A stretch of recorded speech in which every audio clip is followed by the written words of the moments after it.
Good morning. Today we would see the prologue of the play Dr. Faustus, written by Christopher Marlowe. Christopher Marlowe was a well regarded English playwright, poet, and a translator who lived during the Elizabethan era. He was born in the year 1564 to John Marlowe, who was a shoemaker. He was the contemporary of Shakespeare and they lived during the same age. Marlowe is widely known for his bold, wild, and unorthodox ways of writing. His writings were mostly atheistic in nature, and not surprisingly, he was charged for the same. Dr. Faustus is regarded as his greatest work. Alas, it was the last of all. Even though his death is unsure, it is believed that he died over an argument over the tavern bill. Chorus in general has its origin with classical Greek drama. It was performed by a group of actors who would describe and comment upon the main action of the play. During the time of Christopher Marlowe, chorus was mainly used by a single person who would often turn out to be the speaker of the prologue or the epilogue.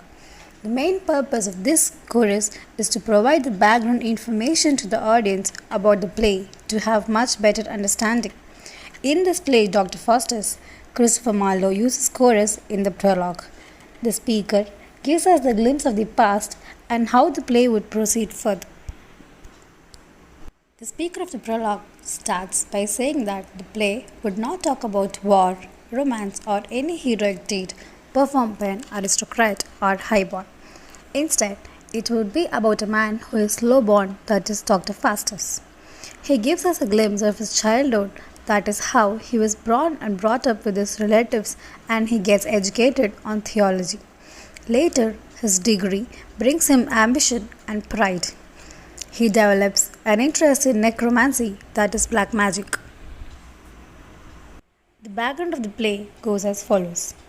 Dr. John Faustus is born to middle-class parents at Rhodes. He was later sent to his relatives who live at Wittenberg.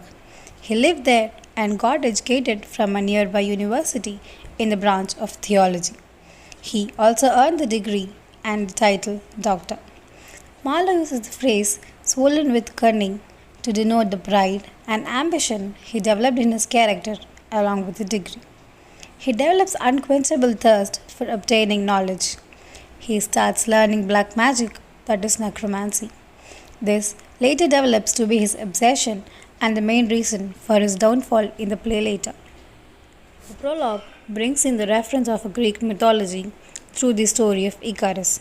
Icarus was the son of Daedalus.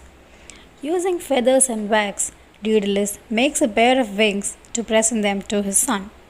He wants his son not to go near the sun. Icarus, being a playful child, ignores his father's orders. He soared high in the sky, but in the process goes too close to the sun. Due to the heat, he melts and falls to death. Icarus can be seen as a symbol of human folly. Marlowe compares this with Dr. Faustus to emphasize the fact that the tragedy is yet to happen to Faustus as it had to Icarus.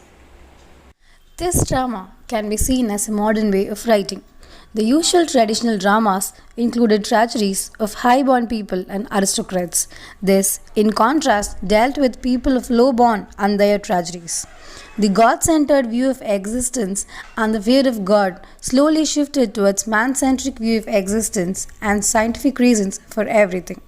The image of Icarus sets the image of Dr. Faustus himself falling in the end of the play. The play also gives us the spark of the characteristic flaw of Dr. Faustus, such as pride, ambition, and unquenchable thirst of knowledge, which led to his downfall later. And there ends the prologue of Dr. Faustus. Thank you for your patient listening.